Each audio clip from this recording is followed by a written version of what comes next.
Почему история Кыргызстана так плохо изучена? Последние 150 лет ее изучали европейские ученые под призмой евроцентризма.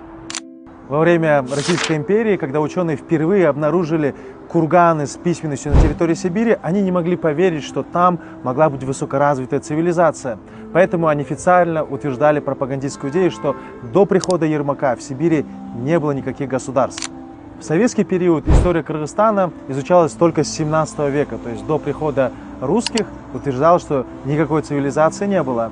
Более того, все великие тюркологи, которые изучали историю Кыргызстана, были либо убиты, как, например, Ишеналы Арабаев, или выдающийся лингвист Поливанов, или Белек Султуноев, родоначальник кыргызской истории, либо просто умерли в нищете, как Бернштам.